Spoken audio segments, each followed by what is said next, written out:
بسم اللہ الرحمن الرحیم نحمده ونصلی ونسلم علی رسوله الکریم اما بعد۔ آج کی تراویح میں سورۃ النساء کی تلاوت ہوئی ہے۔ النساء عربی میں عورتوں کو کہا جاتا ہے۔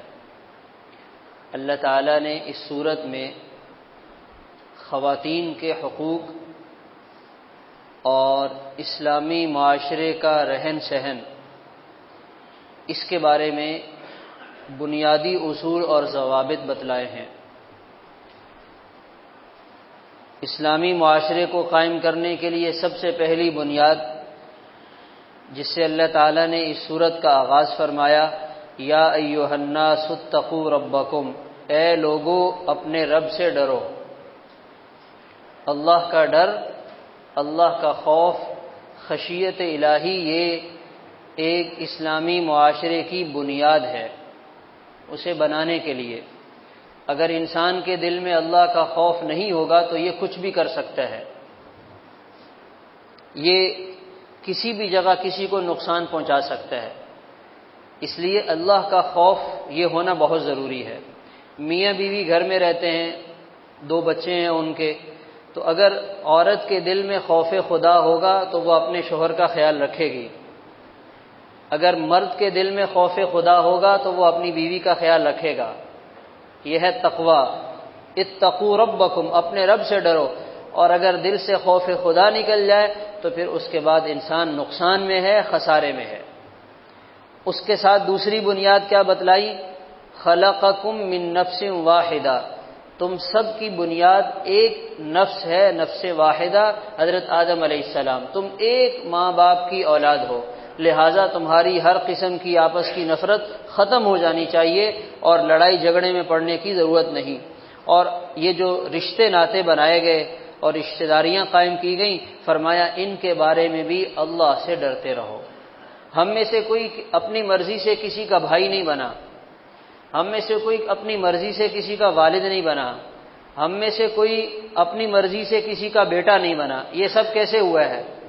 اللہ کے حکم سے ہوا، اتفاق سے بھی نہیں ہوا کہ بھئی اتفاقاً یہ والد بن گئے، اتفاقاً یہ شوہر بن گئے، اتفاقاً نہیں ہوا، یہ اللہ کے ہاں سے ہوا ہے۔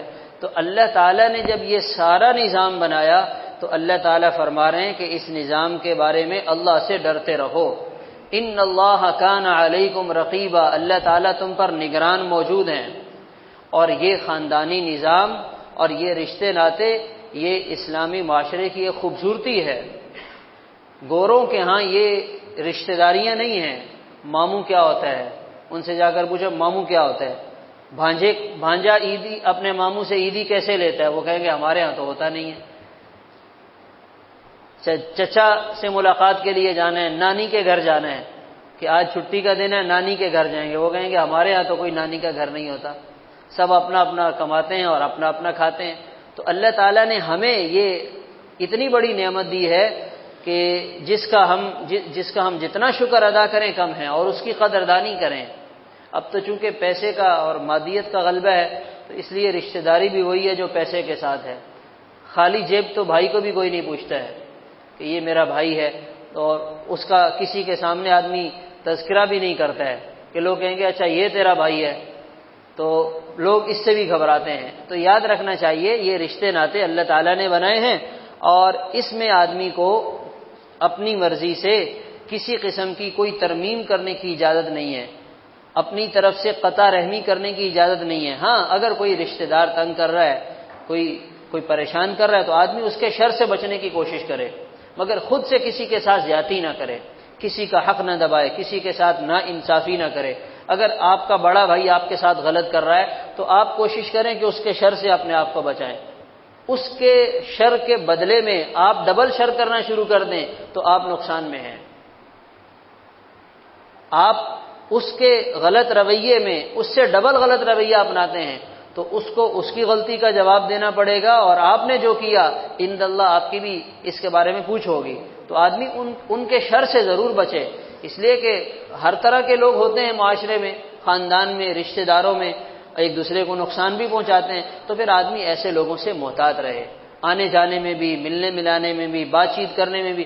بعض دفعہ آدمی اپنے کسی رشتہ دار سے ایسے ہی دل لگی میں مزاح کی کوئی بات کر لیتا ہے، وہ دل پہ لے لیتے ہیں، اور وہ کتنے سال کہانی چلتی ہے۔ اب کہنے والے نے دل لگی کے لیے کہہ دیا، اب وہ دلوں میں برداشت نہیں ہے۔ تو آدمی ایسے لوگوں کے بارے میں جب اس کو پتہ چل جائے کہ بھئی یہ برداشت نہیں کرتے، تو پھر آدمی ان کے ساتھ اس حساب سے چلتا رہے تاکہ کوئی نقصان والی بات نہ ہو۔ پھر اس کے ساتھ انسانی معاشرے کی جو بنیاد ہے وہ ہے نکاح۔ نکاح کے نتیجے میں میاں بیوی ان کا رشتہ قائم ہوتا ہے، پھر اس رشتے کے نتیجے میں آگے اولاد وجود میں آتی ہے، پھر اس کے بعد ایک معاشرہ وجود میں آتا ہے۔ تو اللہ تعالیٰ نے اس کے بارے میں فرمایا کہ تمہیں اپنی اس خواہش کو پورا کرنے کا جائز راستہ بتلایا گیا، اور وہ نکاح کا راستہ ہے۔ انسان کے اندر اللہ تعالیٰ نے جو جذبات رکھے ہیں مرد اور عورت میں، ان جذبات کو پورا کرنے کا جائز راستہ بتایا گیا، جائز اور صحیح راستہ بتایا گیا۔ اور اس کے ساتھ یہ کہا گیا کہ 2 شادیاں کر سکتے ہیں، 3 شادیاں کر سکتے ہیں، 4 شادیاں کر سکتے ہیں، مگر اس میں شرط یہ ہے کہ عدل کا ہونا ضروری ہے، عدل کا ہونا ضروری ہے۔ اگر ایک آدمی ایک سے زیادہ شادیاں کرنا چاہتا ہے تو اللہ تعالیٰ نے قرآن میں اس کی اجازت دی ہے، ہم کون ہوتے ہیں اس پر اعتراض کرنے والے؟ ہمارے ہاں لوگوں کی سوچ یہ ہے کہ جو ایک سے زیادہ شادیاں کرے گا وہ کیا ہوگا؟ عیاش کہلائے گا، اس نے غلط کر دیا ہے۔ تو اگر وہ دونوں بیویوں کا خیال رکھتا ہے، دونوں کے حقوق ادا کرتا ہے تو اجازت ہے، اللہ تعالیٰ نے اجازت دی ہے، ہم کون ہوتے ہیں کسی کو منع کرنے والے؟ یہ کتنی عجیب بات ہے۔ مغربی معاشرے میں گرل فرینڈ رکھنے کی کوئی حد بندی نہیں ہے۔ ایک مرد، ایک لڑکا اپنے ساتھ 10 لڑکیوں کی دوستی چلائے، اسے کوئی برا نہیں مناتا، وہ کہتے ہیں یہ ہمارے کلچر کا حصہ ہے۔ تو اسلام نے جب 4 شادیوں کی اجازت دی ہے تو ہم اس کو کیوں برا سمجھتے ہیں؟ حالانکہ وہ تو سراسر صاف زنا ہے، حرام کاری ہے، اور کچھ بھی نہیں ہے۔ اس کو وہ اپنے لیے صحیح سمجھتے ہیں، اس پر کوئی اعتراض نہیں اٹھاتا۔ اور وہی چیز گرل فرینڈ اور بوائے فرینڈ والا کلچر وہ ہمارے معاشرے میں بھی لانا چاہتے ہیں۔ وہ یہ چاہتے ہیں کہ بھائی یہ لوگ بھی ہماری طرح ہو جائے، یہ کیا شادی کرنا اور یہ میاں بیوی بن جانا، پھر پابندیاں لگ جاتی ہیں، پھر عورت گھر سے باہر نہیں نکل سکتی ہے، پھر اپنی مرضی سے جاب نہیں کر سکتی ہے، پھر اس کو بچے پالنے پڑتے ہیں۔ یہ اتنے لمبے چوڑے چکروں میں پڑنے کی کیا ضرورت ہے؟ بس گرل فرینڈ بنا لو، جب تک دوستی چلے گی، جب کہیں معاملات خراب ہوں گے تو چلو بھائی تم اپنے گھر، ہم اپنے گھر۔ اور آج ہم کہتے ہیں نا کہ گورا جھوٹ نہیں بولتا، گورا سب سے زیادہ جھوٹ اپنی گرل فرینڈ کے ساتھ بولتا ہے۔ اس عورت کا ذہن یہ ہوتا ہے کہ یہ مرد میرا ہے، اور وہ اس کو پٹیاں پڑھا رہا ہوتا ہے کہ بھائی ہم یوں رہیں گے، ہم ساتھ چلیں گے، ہماری زندگی ساتھ گزرے گی۔ وہ جب اس کا نشہ اترتا ہے نا تو وہ اس کو کہتا ہے تم اپنا راستہ لو، میں اپنا راستہ لیتا ہوں۔ اب اپنی گرل فرینڈ کے ساتھ جھوٹ بولتا ہے اور اپنی بیوی کے ساتھ بھی جھوٹ بولتا ہے۔ بیوی کی اپنی سوچ ہوتی ہے اور وہ سمجھتی ہے کہ یہ صرف میرا ہے، اس کو نہیں پتا کہ اس کی 10 جگہ تعلقات چل رہے ہیں۔ تو وہ لوگ بھی اپنی زندگی میں بہت سی ایسی خرابیاں کر رہے ہیں، مگر ہمیں تو چونکہ وہ چمک دمک نظر آ رہی ہے، ہم کہتے ہیں ان کا سب صحیح ہے۔ ان کا سب صحیح نہیں ہے، کچھ صحیح ہے، بہت سارا غلط بھی ہے۔ نائٹ کلب میں جانا یہ کیا خیال ہے؟ یہ اچھی بات ہے، وہ لوگ تو پابندی سے جاتے ہیں، ہفتے اتوار کی رات شراب پینے کے لیے جاتے ہیں۔ تو جب آدمی شراب پی لیتا ہے تو اس کو ماں اور بیوی میں تمیز رہتی ہے، تو یہ کیسے صحیح ہو سکتا ہے؟ ایک گورا اپنے ساتھ 10 لڑکیوں کی دوستی رچائے اور ان کے ساتھ حرام کاری کرے، تو کیا خیال ہے؟ وہ شریف آدمی ہے، اچھا آدمی ہے، بہت زبردست آدمی ہے۔ تو ہم تو اس کو صحیح نہیں سمجھتے، ہمارا دین تو کہہ رہا ہے کہ یہ صاف حرام کر رہا ہے اور جہنم کے گڑھے میں جا رہا ہے۔ تو جو صحیح ہے ہم اس کو صحیح مانیں گے، جو غلط ہے اس پہ ہم پردہ نہیں ڈالیں گے، اور احساس کمتری میں بھی نہیں آئیں گے کہ یار دیکھو وہ لے کر آگے نکل گئے اور ہمارے پاس تو کچھ بھی نہیں ہے۔ ہمارے پاس حلال چیزیں ہیں، حلال بیوی ہے، خواہش کو پورا کرنے کا حلال راستہ ہے۔ اور یاد رکھنا چاہیے جن کو حرام کی لت لگ جاتی ہے نا، کبھی سکون نہیں ملتا۔ 2-4 دفعہ کرنے کے بعد اندر ایک ایسی نحوست آ جاتی ہے کہ وہ نحوست جان نہیں چھوڑتی، پھر آدمی اپنی صحت سے بھی جاتا ہے، اپنی زندگی سے بھی جاتا ہے۔ اللہ تعالیٰ نے الحمدللہ انسانوں کے جذبات کی تسکین کا ایک صحیح حلال راستہ ہمارے سامنے رکھ دیا۔ اب یہ الگ بات ہے کہ ہم نے شادی کو مشکل کر دیا، لو بھائی پہلی شادی کرنے میں پتہ نہیں کتنے سال کمانا پڑتا ہے، اتنے لاکھ روپے جمع ہوں گے، اتنا خرچہ ولیمے کا، اتنا خرچہ جو ہے وہ فلاں تقریب کا، اتنا خرچہ فلاں تقریب کا۔ یہ ہماری انسانوں کی اپنی غلطی ہے، یہ ہمارے دین نے ہم پر بوجھ نہیں ڈالا۔ ہمارے دین نے تو یہ کہا تھا کہ بھئی سال میں ایک دفعہ زکوٰۃ دینی ہے، بس۔ زکوٰۃ سال میں کتنی دفعہ؟ ایک دفعہ، اور وہ بھی کتنی ہے؟ 2.5%، بس لاکھ پہ 2,500 روپے، باقی 97,500 آپ کے ہیں، آپ اس کو استعمال کریں۔ ہمارے دین نے تو ہم پر یہ بوجھ ڈالا ہے۔ بہت آسان ہے، لیکن شادی بیاہ کا جو خرچہ ہے یہ ہمارے دین نے ہم پر نہیں ڈالا۔ تو اس لیے فرمایا ایک سے زیادہ بھی نکاح کر سکتے ہیں، اور اگر بیویوں کے درمیان عدل کرنا مشکل ہے تو پھر ہم تمہیں یہ کہتے ہیں کہ ایک پر گزارا کرو اور اس کے ساتھ اپنے تعلقات کو صحیح رکھو، تو اس سے تمہاری زندگی بنے گی۔ پھر وراثت کے احکام کا تذکرہ اللہ تعالیٰ نے نماز روزے کے احکامات کو اتنی تفصیل سے نہیں بتایا، حج کے احکام کو اتنی تفصیل سے نہیں بتایا، زکوٰۃ کے احکام کو اتنی تفصیل سے نہیں بتایا، بس یوں کہہ دیا بھئی روزہ رکھو، نماز پڑھو، زکوٰۃ ادا کرو، حج کرو، بس بات ختم ہوگی۔ میراث کا معاملہ اللہ تعالیٰ کے ہاں اتنا اہم اور اتنا ضروری تھا، اللہ تعالیٰ نے ایک ایک بات کو کھول کر بیان کیا، بھئی اس کو اتنا ملے گا، اس کو اتنا ملے گا، اگر اس کی اولاد ہے تو اس کا حصہ کم ہو جائے گا، اگر اولاد نہیں ہے حصہ بڑھ جائے گا۔ یہ ساری تفصیلات ہیں کس کی؟ میراث کے احکام کی۔ ہم نے اپنے معاشرے میں مردوں نے بہت ہوشیاری سے کام لیا، ہم اپنی بہنوں کو، اپنی بیٹیوں کو حصہ دینے سے کیا ہو گئے؟ سائڈ پہ ہو گئے۔ اچھے اچھے لوگ یہاں کر کیا ہو جاتے ہیں؟ پیچھے ہٹ جاتے ہیں، اس لیے کہ ابا کا مکان ہے، 2 بیٹے ہیں، 2 بھائی ہیں، 1 بہن ہے۔ اب جب وہ مکان کتنے کا بکے گا؟ 5 کروڑ کا بکا۔ کتنے کا بکا؟ 5 کروڑ کا۔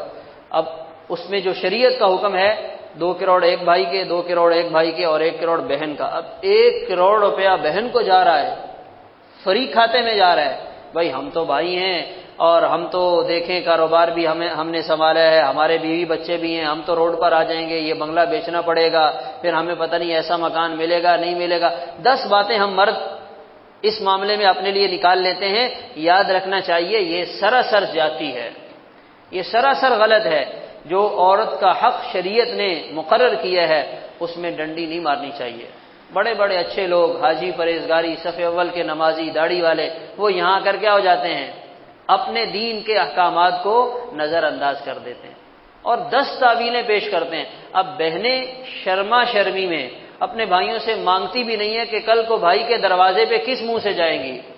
آج اگر بھائی سے کہا کہ ہمارا حصہ دے دو، اور وہ تو پہلے تو بہت ناراض بھی ہوگا، منہ بھی بنائے گا، اور ہو سکتا ہے 10 باتیں بھی سنا دے، تو کل کو اگر سسرال میں کوئی مسئلہ ہو گیا، مجھے اپنے گھر جانا پڑا، بھائی کے دروازے پہ جانا پڑا، تو یہ پھر مجھے تانے دے گا، اچھا اس وقت تو اپنا حق مانگ رہی تھی اور اب میرے پاس آ گئی، اب مسئلہ آیا پتہ چلا۔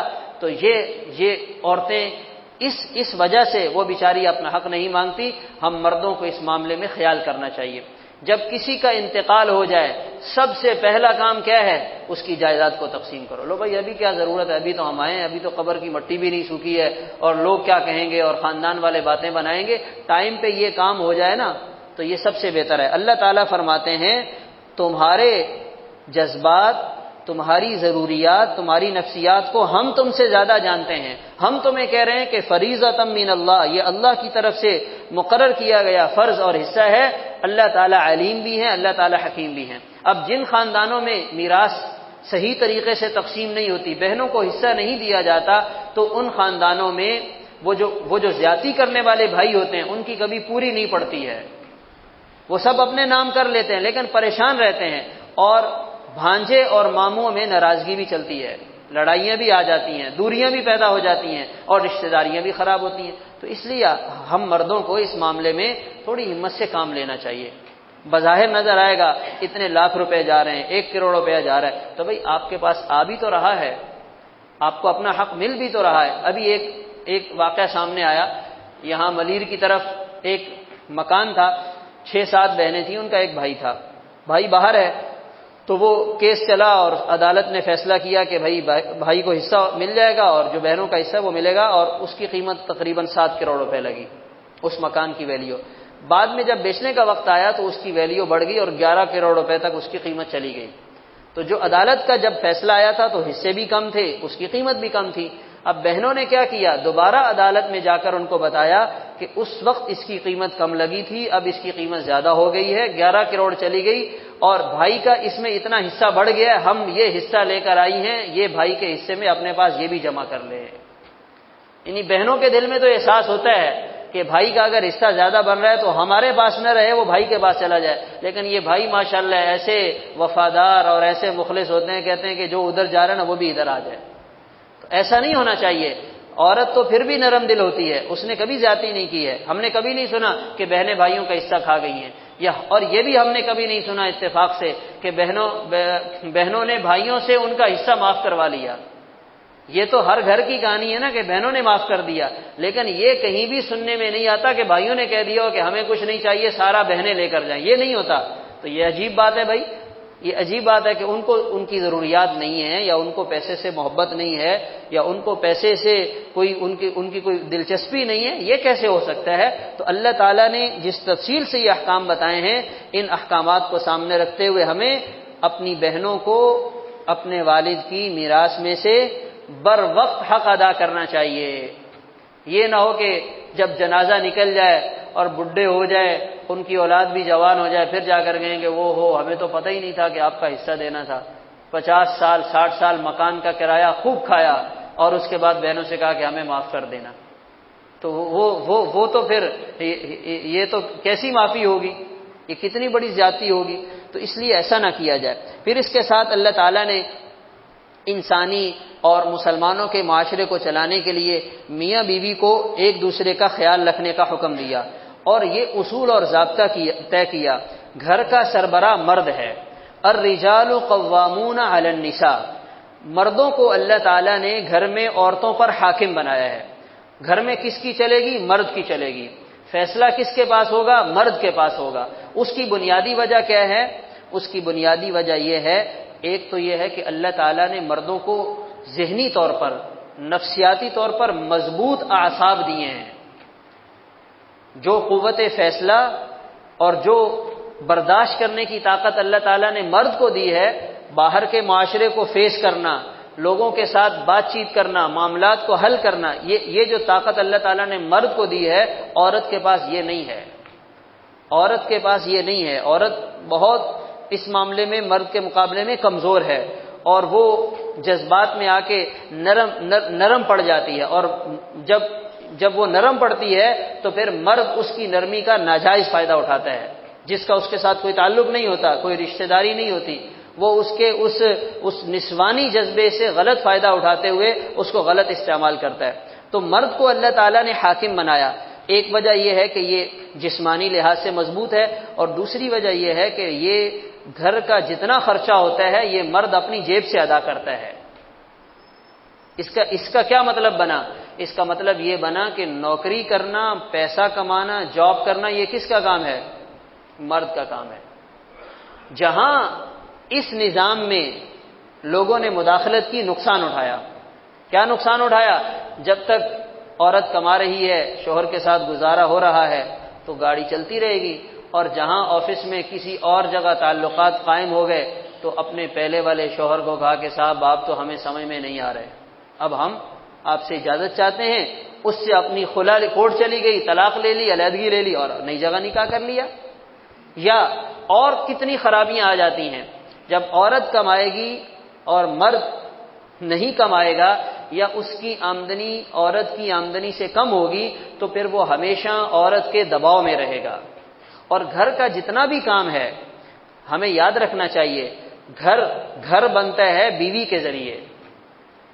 اگر آپ نے اپنے گھر کو بنانا ہے تو پھر آپ ایسی عورت لے کر آئیں جو گھر میں جاب کرے، گھر کو سنبھالے، اور اگر آپ نے پیسہ کمانے والی لانی ہے تو پھر وہ کسی بھی دفتر کارخانے میں چلی جائے گی، آپ کا گھر نہیں بنے گا۔ وہ دفتر میں جا کے پتہ نہیں کتنے لوگوں کو ڈیل کرے گی، کتنے لوگوں سے میٹنگ کرے گی، کتنے لوگوں کے ساتھ معاملات کرے گی، تو پھر اس کے پاس نہ آپ کے لیے ٹائم ہے، نہ آپ کے بچوں کے لیے ٹائم ہے۔ اور گھر کی نہ وہ صفائی کرے گی، نہ کچن کو سنبھالے گی، نہ دوسرے تیسرے کام کرے گی۔ اور اگر کسی شریف خاندان کی ایسی بچی مل بھی گئی جو کہے گی کہ جب میں باہر کو بھی سنبھال لیتی ہوں اور میں گھر کا بھی سنبھال لوں گی، تو یہ اس کے ساتھ زیادتی ہوگی، اس لیے کہ وہ بھی تو انسان ہے۔ گھر کو سنبھالنا، بچوں کو سنبھالنا یہ آسان کام نہیں ہے۔ اگر عورت ایک ہفتے کے لیے 2-4 بچے ہمارے حوالے کر کے میکے چلی جائے، ہمیں لگ پتہ جائے گا ان کو اسکول کیسے بھیجنے ہیں، ان کو ناشتہ کیسے کروانا ہے۔ بچوں کو سنبھالنا، گھر کو سنبھالنا آسان بات نہیں ہے۔ یہ تو اللہ تعالیٰ نے اس کو ہمت دی ہے اور وہ یہ سارے کام کر لیتی ہے۔ مرد کی نفسیات الگ ہیں، عورت کی نفسیات الگ ہیں، اس کا اللہ تعالیٰ نے یہاں تذکرہ کیا۔ اور پھر فرمایا کہ اگر شادی کرنے لگو نا تو زیادہ جذبات میں آ کر فیصلے نہ کرو، ہوش سے سنبھل کر فیصلہ کرو، ایسی عورت تلاش کرو فالصالحات، جو عورت کیا ہو، نیک ہو، قانتات، وہ عورت جو فرما بردار ہو۔ اب جس کی تنخواہ 1 لاکھ ہے اور مرد کی تنخواہ 50,000 ہے، وہ کتنی فرما بردار ہوگی؟ وہ تو اس کو 10 دفعہ دن میں کھانا دیتے ہوئے بھی سنائے گی کہ یہ میں اپنی جیب سے لا رہی ہوں، یہ سارے خرچے میں کر رہی ہوں، کچن میرے سر پہ چل رہا ہے، عید کی ساری شاپنگ میں اپنی جیب سے کر کے آتی ہوں۔ تو وہاں مرد کیا رہے گا اس کے پاس؟ تو کیا ہو، فرما بردار ہو۔ حافظات للغیب، شوہر کی غیر موجودگی میں اپنی عزت اور ناموس کی حفاظت کرنے والی ہو، اپنی عزت کو داغدار کرنے والی نہ ہو، یہ صفات ہونی چاہیے۔ اب ہم تو دیکھتے ہیں کہ بھائی اس کی پہلے تو ڈگریاں چیک کرواؤ، کہاں سے پڑھا ہے، کون سے ڈپلومے کیے ہوئے ہیں۔ تو آپ نے گھر کے لیے عورت لانی ہے، بچوں کے لیے لانی ہے، یا آپ نے کسی دفتر میں کمپنی کے لیے کوئی آپ نے ڈائریکٹر بھرتی کرنی ہے، یا آپ نے اس کو کہیں CO لگانے کے لیے لانا ہے؟ اگر گھر کے لیے لانا ہے تو ڈگری کا اس سے کیا تعلق ہے؟ ہاں، بنیادی جو ضروری تعلیم ہے وہ تو الحمدللہ ہر عورت کے پاس ہوتی ہی ہے، جس سے یہ ہے کہ لکھنا پڑھنا اس کو آتا ہو، بس اتنا اس کے لیے کافی ہے۔ آپ نے اس کے ساتھ کون سی انگریزی میں بات چیت کرنی ہے، یا آپ نے کون سے اس کو پروجیکٹ دینے ہیں کہ تم نے گھر میں بیٹھ کے یہ سارے پروجیکٹ کرنے ہیں؟ بھائی اس کا یہ کام ہی نہیں ہے۔ ہاں، گھرداری جانتی ہو اور بچوں کی صحت کا خیال کیسے رکھا جاتا ہے، گھر کے اندر جو دستکاری کی جو چیزیں ہیں ان کا اس کے پاس ہنر ہو، کپڑے کیسے سیے جاتے ہیں، کھانا کیسے بنایا جاتا ہے، شوہر کی ضروریات کا خیال کیسے رکھا جاتا ہے، یہ چیزیں تو اس کے پاس ہونی چاہیے۔ لیکن یہ تو بات کی باتیں ہیں نا، ابھی تو فی الحال ڈگریاں دیکھو، پھر جب وہ ڈگریاں دیکھ کر شادی کرتے ہیں تو وہ 6 مہینے کے بعد ڈگریاں ہی نظر آتی ہیں، وہ عورت نظر نہیں آتی ہے، وہ کہاں گئی ہوئی ہے، وہ فلاں جگہ گئی ہوئی ہے۔ تو اس لیے اللہ تعالیٰ نے یہ صفات ذکر کر کے ہمیں بتایا کہ اس طریقے سے رہنا ہے۔ اور کبھی کوئی ناراضگی ہو بھی جائے تو اس ناراضگی کو گھر کے اندر بیٹھ کے حل کر لیا جائے، کورٹ کچہری میں جانے کی ضرورت نہیں ہے، بازار میں لے جانے کی ضرورت نہیں ہے۔ اور یہ تو یعنی شادی کی زندگی کا حسن ہے میاں بیوی کا لڑائی جھگڑا۔ اگر میاں بیوی میں لڑائی جھگڑا ہی نہ ہو تو پھر شادی کیسی ہے؟ یہ تو اس زندگی کا حسن ہے۔ اگر یہ لڑائی جھگڑا نہ ہوتا تو پھر پتہ کیسے چلے گا کہ اس گھر میں میاں بیوی رہتے ہیں؟ بھائی بڑے شریف ہیں ماشاءاللہ، کبھی لڑائی اور کبھی جھگڑا ہوا ہی نہیں ہے۔ تو ہمیں اس سے پریشان نہیں ہونا چاہیے، ٹینشن نہیں لینا، یہ تو ہو کے رہے گا، اس لیے کہ وہ الگ گھر سے آئی ہے، آپ الگ زندگی گزار رہے تھے، اچانک مل گئے۔ اب ایک مرد 30 سال سے الگ رہ رہا تھا، ایک عورت 25 سال سے الگ رہ رہی تھی، ایک ساتھ اچانک ہو گئے، تو ایک دوسرے کو سمجھنے میں سالوں لگ جاتے ہیں، زمانہ لگ جاتا ہے، پھر جا کر سمجھ میں بات آتی ہے، اچھا میرے میاں کو یہ پسند ہے، پھر اس کو میاں کو سمجھ میں آتا ہے کہ اچھا میری بیوی اس سے ناراض ہوتی ہے، لو بھائی اب ہم یہ کام نہیں کریں گے، اب ہم یوں نہیں کہیں گے۔ تو اس سے پریشان ہونے کی ضرورت نہیں ہے، گھر کے بڑے بیٹھ جائیں اور گھر کے مسئلے کو گھر کے اندر حل کر لیا جائے۔ اب تو یہ جو ڈگریاں ہیں نا، یہ جو تعلیم ہے، یہ یونیورسٹیوں کا ماحول ہے، اس نے تو عورتوں کو بہت جری بنا دیا ہے۔ پہلے زمانے میں 5 پڑھی ہوئی عورت، 10 پڑھی ہوئی عورت وہ اپنے گھر میں کامیاب اور ملکہ بن کر رہتی تھی اور اس کی زندگی اچھی ہوتی تھی۔ اب تو یہ ہے کہ لائنیں لگی ہیں، وہاں کورٹ میں جا کے چیک کر لیں، بھئی کیا مسئلہ ہے، گاڑی بھی ہے، بنگلہ بھی ہے، اور جو ہے وہ خانسامہ بھی ہے، صفائی والا بھی ہے، ماسی بھی ہے، سب کچھ ہے، مگر آپس کی محبت نہیں ہے۔ یہ یوں کرتا ہے، یہ کرتا ہے، یہ کہتا ہے، مجھے یہ چیزیں نہیں دیتا، شکوے اور شکایات کی ایک لمبی داستان ہے۔ تو اس کی کیا وجہ ہے کہ بھائی وہ گھر کا مسئلہ گھر میں حل نہ ہوا، اسے کورٹ میں لے کر چلے گئے، اور عورت اس معاملے میں زیادہ ناسمجھی سے کام لیتی ہے۔ اگر تھوڑی عورت میں برداشت ہو، اپنے میاں کی کمزوری کو اپنی ذات تک رکھے، اپنے اس گھر تک رکھے، باہر نہ جانے دے، تو عنقریب تھوڑے ٹائم کے بعد اس مرد کے دل میں بھی اللہ تعالیٰ نرمی ڈال دیتے ہیں کہ بھائی یہ اتنا مجھے برداشت کر رہی ہے تو مجھے بھی اس کا خیال کرنا چاہیے، تو گاڑی جو ہے وہ سیدھی ہو جاتی ہے۔ لیکن اگر اس کو فوراً میڈیا پہ ڈال دیا، واٹس ایپ پہ ڈال دیا، سب بہن بھائیوں کو شیئر کر دیا اور پھر آگے کہانی چلی گئی تو پھر اس سے معاملات بگڑ جاتے ہیں۔ اس لیے اللہ تعالیٰ نے فرمایا وَإِنْ خِفْتُمْ شِقَاقَ بَيْنِهِمَا فَابْعَثُوا حَكَمًا مِّنْ أَهْلِهِ وَحَكَمًا مِّنْ أَهْلِهَا، ایک حکم، ایک ثالث مرد کی طرف سے ایک عورت کی طرف سے بیٹھ جائیں گے، اگر آپس میں صلح صفائی چاہیں گے اللہ تعالیٰ کوئی صورت پیدا فرما دیں گے۔ ان اللہ کان علیما خبیرا، بے شک اللہ تعالیٰ جاننے والے بھی ہیں اور اللہ تعالیٰ خبیر بھی ہیں۔ پھر اس کے ساتھ ساتھ اللہ تعالیٰ نے رشتہ داروں کے حقوق کا الگ سے تذکرہ کیا، والدین کے حقوق کا، پڑوسیوں کے حقوق کا اور مسافر کے حقوق کا اور اپنے ماتحت کام کرنے والوں کے حقوق کا، اور ساتھ فرمایا ان اللہ لا يحب من كان مختالا فخورا، جو تکبر کرنے والا، فخر کرنے والا ہے اس کو اللہ تعالیٰ پسند نہیں فرماتے۔ اللہ تعالیٰ کو عاجزی پسند ہے، اللہ تعالیٰ کو یعنی اپنے آپ کو چھوٹا سمجھنا، چھوٹا بن کر رہنا، یہ اللہ تعالیٰ کو پسند ہے، اور جو چھوٹا بنتا ہے، عاجزی اختیار کرتا ہے، پھر اللہ تعالیٰ اسے بلندیاں عطا کرتے ہیں۔ اللہ تعالیٰ عمل کرنے کی توفیق عطا فرمائے۔